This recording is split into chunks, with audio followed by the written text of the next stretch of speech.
আসসালামু আলাইকুম, আশা করি তোমরা সবাই ভালো আছো। লার্ন ফ্রম জিরো মানে আমরা যে ইংরেজি শিখব, সেই লার্ন ফ্রম জিরোতে আজকে লেকচার 4। এখন আজকে আমাদের টপিক হলো, তোমরা দেখতেই পাচ্ছ স্ক্রিনে লেখা আছে যে পার্টস অফ স্পিচ। আচ্ছা, এই যে পার্টস অফ স্পিচ, এই জিনিসটা মানে কি? এটার মানে দেখো, নিচে বলা আছে একটি ইংরেজি সেন্টেন্সের প্রতিটি ওয়ার্ডকে এক একটি পার্টস অফ স্পিচ বলে। দেখো, প্রথম কথা হলো আমরা সেন্টেন্স জানি, আমরা কিন্তু ওয়ার্ডও জানি। এখন এগুলো আমরা লেকচার 1, 2, 3-তে পড়ায় আসছি। একটা ইংরেজি সেন্টেন্সের প্রতিটি ওয়ার্ডকে এক একটি কি বলে? পার্টস অফ স্পিচ বলে। তাহলে দেখো, আমি নিচে একটা সেন্টেন্স লিখছি, আই গো টু স্কুল। এটা একটা সেন্টেন্স। কেন সেন্টেন্স তোমরা জানো, আগে আমি পড়াইছি। এখানে আই গো টু স্কুল এটা একটা সেন্টেন্স হলে, এখানে এই যে প্রতিটি ওয়ার্ড, এই যে এক একটা ওয়ার্ড, এই এক একটা ওয়ার্ডকে এক একটা পার্টস অফ স্পিচ বলে, এটাই কিন্তু বলছে। এই দেখো, এই যে প্রতিটি ওয়ার্ডকে এক একটি পার্টস অফ স্পিচ বলে।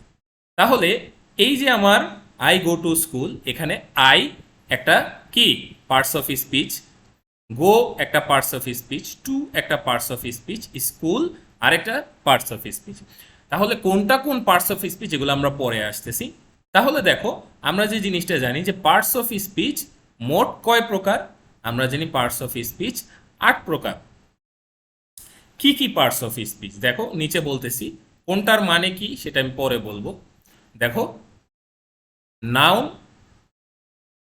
Pronoun, adjective, verb, adverb, preposition, ঠিক আছে, কনজাংশন, ইন্টারজেকশন। এই যে 8টা, এই 8টাই হইলো আমার পার্টস অফ স্পিচ। এই যে একটু আগে তোমরা দেখছো যে আমার পার্টস অফ স্পিচ কয়টা? আমার পার্টস অফ স্পিচ 8টা। এই যে 8টা পার্টস অফ স্পিচ, এই 8টা পার্টস অফ স্পিচ নিয়েই আমি কথা বলবো। আহ, এক একটা পার্টস অফ স্পিচ নিয়ে আমি এক একটা আলাদা আলাদা ভিডিও দিব। আজকে আমি শুধু যে জিনিসটা তোমাদের একটা বেসিক ধারণা দিয়ে দিই, সেটা হলো যে এই যে নাউন, এই নাউন হলো, আমরা বলি নাম, মানে যে কোনো ধরনের নাম হলো নাউন। আর এই প্রোনাউন, সেটা হলো নামের পরিবর্তে যা ব্যবহার করা হয়, ঠিক আছে, যে নামের পরিবর্তে এই প্রোনাউনটা ব্যবহার করা হয়।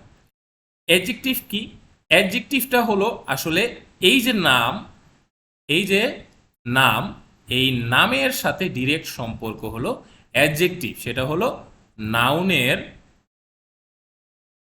দোষ বা গুণ বা অবস্থা, এগুলা বোঝানো হয় অ্যাডজেক্টিভ দিয়ে, এই জিনিসগুলা বোঝানো হয়। দেখো ভার্ব, এই ভার্বটা হলো আসলে, এটা মানে হলো কাজ, মানে যে কোনো কাজ, কাজ করাই হইল ভার্ব। তাহলে দেখো অ্যাডভার্ব জিনিসটা কি? এই অ্যাডভার্বের সাথে আসলে অনেক কিছুর সম্পর্ক, তবে আমরা যে জিনিসটা দেখব অ্যাডভার্বের সাথে মূলত ভার্ব আর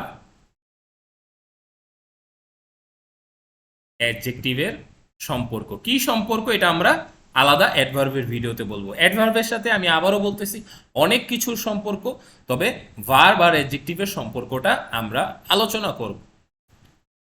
এরপরে দেখো প্রেপোজিশন, কনজাংশন, ইন্টারজেকশন, এই যে তিনটা আছে, এই তিনটা খুবই সোজা। এই তিনটা নিয়ে আমি আলাদা একটা একটা ভিডিওতে আমি তিনটা জিনিস পড়ায় ফেলব।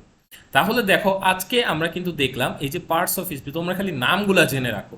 এরপরে আমি তো আস্তে আস্তে ভিডিওতে বলতেছি যে কোনটা কি জিনিস, এগুলো কিন্তু আমি বিস্তারিত বলবো। কারণ আসলে এই যে আমার পার্টস অফ স্পিচ, এই পার্টস অফ স্পিচগুলাই কিন্তু আমি জানি, কিন্তু আমি যখন ইংরেজি বলতে যাব বা লিখতে যাব তখন আমরা এগুলা ভুল করি, কারণ আমি সঠিকভাবে আমরা বুঝতে পারি না। তাইলে তোমরা এই জিনিসটা, এই 8টা নাম মনে রাখবা, এই যে পার্টস অফ স্পিচের, এবং এই 8টার যে নামগুলা, এগুলা আপাতত জেনে রাখো। নেক্সট ভিডিওতে আমি নাউন, প্রোনাউন, অ্যাডজেক্টিভ এভাবে একটা একটা করে আলাদা আলাদা ভিডিও দিয়ে সবগুলা বুঝাই দিব।